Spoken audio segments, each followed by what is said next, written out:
नमस्ते दोस्तों, यह मेरा YouTube पर पहला वीडियो है और आज के इस वीडियो में हम बताने वाले हैं जीव विज्ञान के परिचय के बारे में। तो चलिए शुरू करते हैं। वैसे तो मैं इसमें अंग्रेजी में लिखा हूं, लेकिन मैं आपको पढ़ाऊंगा बिल्कुल शुद्ध हिंदी में। तो चलिए शुरू करते हैं। अगर हम बात करें जीव विज्ञान की परिचय के बारे में, तो जो जीव विज्ञान है वो दो शब्दों से मिलकर बना होता है, बायोस है और लोगोस है। बायोस का जो अर्थ होता है वो होता है लाइफ, और जो लोगोस का अर्थ होता है वो है स्टडी। लाइफ मीन्स होता है जीवन और स्टडी मीन्स होता है अध्ययन, अर्थात जीवन का अध्ययन। विज्ञान की वह शाखा जिसके अंतर्गत हम जीवन का अध्ययन करते हैं उसे जीव विज्ञान कहते हैं। क्या कहते हैं? जीव विज्ञान कहते हैं। जीव विज्ञान शब्द का प्रयोग 1802 ईस्वी में लैमार्क ने किया था। किसने किया था? लैमार्क ने किया था। और आप तो ये जानते ही हैं कि जीवन पौधों में भी होता है, जानवरों में भी होता है। अब बात करेंगे हम जंतु विज्ञान के बारे में। जंतु विज्ञान के जो जनक हैं वो होते हैं अरस्तु। जंतु विज्ञान के जनक हैं अरस्तु। जंतु विज्ञान की इंग्लिश होती है जूलॉजी। जूलॉजी जो है वो दो वर्ड से मिलकर बनी होती है। किससे किससे? जून और लोगोस। लोगोस का अर्थ मैं पहले ही बता ही दिया हूँ, अब जून का अर्थ बता। आइए समझते हैं। जून का अर्थ होता है एनिमल, अर्थात जानवर, अर्थात जीव विज्ञान की वह शाखा जिसके अंतर्गत जानवरों का अध्ययन किया जाता है जंतु विज्ञान कहलाती है। क्या कहलाती है? जंतु विज्ञान। विज्ञान की इंग्लिश होती है बोटैनी। बोटैनी जो है वो दो वर्ड से मिलकर बना होता है, बॉस्किन एंड लोगोस। लोगोस का अर्थ मैं ऊपर बता ही दिया हूँ, स्टडी अध्ययन, और बॉस्किन जो है वो बॉस वर्ड से बना हुआ है। बॉस वर्ड का अर्थ होता है जानवरों का चारा, अर्थात घास फूस या पौधे, अर्थात जीव विज्ञान की वह शाखा जिसके अंतर्गत हम पौधों का अध्ययन करते हैं। वनस्पति विज्ञान की मुख्यतः दो शाखाएं होती हैं, जूलॉजी और बोटैनी, यानी कि वनस्पति विज्ञान और जंतु विज्ञान। कैरेक्टरिस्टिक्स ऑफ लिविंग बीइंग्स, आप इसे ऐसे भी बोल सकते हैं, difference between living and non livings. निर्जीव और सजीव में अंतर। जो पहला पॉइंट है वो है लाइफ साइकिल। तो आइए समझते हैं लाइफ साइकिल के बारे में। सजीवों में क्या होता है कि उनकी एक लाइफ साइकिल होती है। वो पैदा होते हैं, फिर विकसित होते हैं, फिर वृद्धि करते हैं, जनन करते हैं, इसके बाद अवस्था में आते हैं, इसके बाद उनकी जीवन समाप्त हो जाता है। आप कहेंगे पौधों में जीवन समाप्त नहीं होता है। पौधों में क्या होता है, एक समय के बाद पतझड़ होता है, उनकी सभी शाखाएं नीचे गिर जाती हैं और फिर से नई हो जाती हैं। पर निर्जीव चीजों में ऐसा नहीं होता है।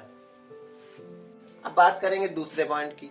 अगर हम दूसरे पॉइंट की बात करते हैं तो वो है प्रोटोप्लाज्म। प्रोटोप्लाज्म क्या है? प्रोटोप्लाज्म की हिंदी होती है जीव द्रव। जीवधारियों में प्रोटोप्लाज्म यानी कि जीव द्रव भरा रहता है। जीव द्रव जीवन का आधार है। निर्जीवों में ऐसा नहीं होता है। अब बात करेंगे हम तीसरे पॉइंट की, वो है मेटाबॉलिज्म। अगर हम बात करें मेटाबॉलिज्म की, मेटाबॉलिज्म दो तरीके से होती है, एक अपचयी, एक उपचयी। उपापचय क्रिया दो क्रियाओं की होती है, अपचयी और उपचयी। अपचयी मतलब जटिल कार्बनिक पदार्थों का सरल कार्बनिक पदार्थों में बदलना, और उपचयी मतलब सरल कार्बनिक पदार्थों का जटिल कार्बनिक पदार्थों में बदलना। अपचयी तथा उपचयी को संयुक्त रूप से उपापचय कहते हैं। ये सजीवों में ये क्रिया होती है और निर्जीवों में नहीं होती। बात करेंगे चौथे पॉइंट की। चौथा पॉइंट है श्वसन। श्वसन जो है वो सजीवों में होता है, निर्जीवों में नहीं होता है। यानी कि हम सांस लेते हैं, यानी कि O2 ग्रहण करते हैं और CO2 रिलीज करते हैं। अब बात करेंगे हम पांचवें पॉइंट की। पांचवा पॉइंट है न्यूट्रिशन यानी कि पोषण। सभी जीवधारी कुछ ना कुछ पदार्थ ग्रहण करते हैं जो उनके लिए न्यूट्रिशन का कार्य करता है। और बात करेंगे नेक्स्ट पॉइंट की, वो है ग्रोथ यानी कि वृद्धि। सभी जीवधारियों में वृद्धि होती है, जबकि निर्जीवों में ऐसा नहीं होता है। वृद्धि एक मनुष्य में होती है, एक निश्चित एज लिमिट तक की होती है। पौधों में जीवन पर्यंत होती है, पर किसी निर्जीव वस्तु में ऐसा नहीं होता है। जीवधारियों का एक प्रमुख लक्षण भी है। प्रत्येक जीवधारियों में अपने समान संतान उत्पन्न करने की क्षमता पाई जाती है, जिसे हम प्रजनन कहते हैं। ये जीवधारियों में पाया जाता है, निर्जीव में नहीं पाया जाता। 8वां पॉइंट है वो है गति। सभी जीवधारियों में गति होती है, जबकि निर्जीवों में ऐसा नहीं होता है। अब हम बात करेंगे 9वें पॉइंट की। 9वां पॉइंट है सेंसिटिविटी, यानी कि संवेदनशीलता। प्रत्येक व्यक्ति एक विशेष वातावरण के लिए अनुकूल होता है। अगर वहां से उसको हटा दिया जाए तो संवेदनशीलता प्रकट करता है। सेंसिटिविटी, हमें कोई काटता है, हाँ हमें लगता है, दर्द होता है, हमारे अंदर सेंस होते हैं। ऐसे पौधों में भी होता है। ये जेसी बोस ने तो आप जानते ही हैं, प्रूफ किया था। अब अगर 10वें पॉइंट और आखिरी पॉइंट की बात करें, वह है एक्सक्रेशन, यानी कि उत्सर्जन। प्रत्येक जीवधारी उत्सर्जन करते हैं, जबकि निर्जीवों में ऐसा नहीं होता। अब बात करेंगे अगले और आखिरी पॉइंट की, वो है उत्सर्जन। प्रत्येक जीवधारी उत्सर्जन करता है, कुछ ना कुछ वेस्ट मटेरियल बाहर निकालता है, जिसे हम उत्सर्जन कहते हैं। आइए हम इसको एक उदाहरण के माध्यम से समझते हैं। हमने यहाँ पे 2 चीजें ली हैं, एक है मनुष्य, एक है ईंट। अब हम इसमें देखेंगे किसमें कौन सी क्रियाएं हो रही हैं। अगर बात करें मनुष्य की, तो मनुष्य का एक निश्चित जीवन चक्र है, यानी कि 60 साल ये जिएगा और मर जाएगा। इससे ज्यादा भी जी सकता है, एवरेज एज में बता रहा हूँ। आप ये ना कहने लगने मेरे बाबा तो 500 साल जिए थे, डोंट से दैट। और अगर बात करें ईंट की, तो ईंट जो है आज तोड़ दी जाएगी, आज टूट जाएगी। रखी रहने दें, सुरक्षित रख दी जाए, नहीं टूटेगी। इसका कोई जीवन चक्र निश्चित है नहीं है। अब बात करेंगे अगर प्रोटोप्लाज्म जीव द्रव की, तो मनुष्य में कोशिकाएं पाई जाती हैं। मनुष्य में कोशिकाएं पाई जाती हैं, उनमें कोशिका पाई जाती हैं तो कोशिका द्रव पाया जाता है, प्रोटोप्लाज्म पाया जाता है, जीव द्रव पाया जाता है। बट ईंट में ऐसा कुछ नहीं होता है। अब बात करेंगे तीसरे पॉइंट की, मेटाबॉलिज्म की।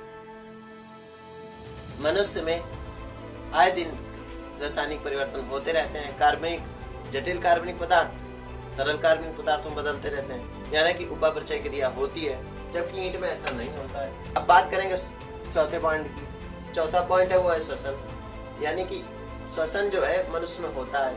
हम लोग O2 ग्रहण करते हैं और CO2 रिलीज करते हैं, जबकि ईंट में ऐसा नहीं होता है। अब बात करें अगर और अगले पॉइंट की, नेक्स्ट पॉइंट है वो है न्यूट्रिशन, पोषण, यानी कि हमको रोज खाने की जरूरत पड़ती है, हम ना कुछ खाते हैं, ग्रहण करते हैं, जबकि ईंट में ऐसा नहीं होता है। अब बात करेंगे 6वें पॉइंट की। 6वां पॉइंट है ग्रोथ, यानी कि वृद्धि। वृद्धि मनुष्य में होती है। हम जब पैदा होते हैं इतने बड़े होते हैं, छोटे से होते हैं, और एक समय के बाद 6 फीट के हो जाते हैं, जबकि ईंट जितनी बड़ी बना दी गई उतनी बड़ी आज भी है, 1 साल बाद भी होगी, 5 साल बाद भी होगी। ऐसा तो नहीं होता है आपका घर आज इतना बड़ा है, कल इतना बड़ा हो गया, परसों और बड़ा हो गया, ऐसा होता है? नहीं होता है। अब बात करेंगे 7वां पॉइंट की। 7वां पॉइंट है रिप्रोडक्शन। रिप्रोडक्शन जो है मनुष्य में होता है। मनुष्य में अपने समान संतान उत्पन्न करने की क्षमता पाई जाती है। उनके बच्चे मनुष्य में अपने समान संतान उत्पन्न करने की क्षमता पाई जाती है। कभी आपके बाबा थे, फिर आपके पिताजी हुए, फिर आप हुए, अब आपके बच्चे होंगे, आपके नाती होंगे, जरूर होंगे। क्या ईंट के साथ ऐसा होता है? एक ईंट रखी है, 5 साल बाद 2 ईंट हो गई, उसके अगले साल 4 ईंट हो गई, उसके अगले साल 12 ईंट हो गई, हुई क्या? नहीं हुई। 8 नंबर पॉइंट है मूवमेंट, गति, यानी कि हम लोग गति कर सकते हैं। आज कानपुर में है, कल मुंबई चले गए, परसों दिल्ली चले गए, चले गए। क्या ईंट के साथ ऐसा होता है? ईंट हमने जहां रख दी वहां रखी है तो रखी है, जब तक हम उसको नहीं उठाएंगे, कोई नहीं उठाएगा, तब तक वो वहीं रखी रहेगी, पड़ी रहेगी। अब बात करेंगे 9वें पॉइंट की। 9वां पॉइंट है सेंसिटिविटी। सेंसिटिव होते हैं हम लोग, मनुष्य में सेंसिटिविटी पाई जाती है, यानी कि हमें अगर कोई मारे तो दर्द होता है, खुशी होती है, इस तरीके के सेंसेस पाए जाते हैं हमारे अंदर, जबकि ईंट के साथ ऐसा नहीं होता है। ईंट को आप दूसरे ईंट से पीटो, वो चिल्लाता है क्या? आए लगा जा रहा है, ऐसे चिल्लाता है? नहीं चिल्लाता है। अब बात करेंगे 10वें पॉइंट की। 10वां पॉइंट है एक्सक्रेशन, यानी कि उत्सर्जन। हम लोग डेली सुबह फ्रेश होने जाते हैं, कुछ ना कुछ चीजें उत्सर्जित करते हैं, जबकि ईंट के साथ तो ऐसा नहीं होता है। क्यों लेटरिन जा रहा है, ऐसा होता है? नहीं होता है। अगर आपको हमारी वीडियो पसंद आई है तो लाइक करें, सब्सक्राइब करें और अपने दोस्तों के साथ भी शेयर करें। धन्यवाद। आप कर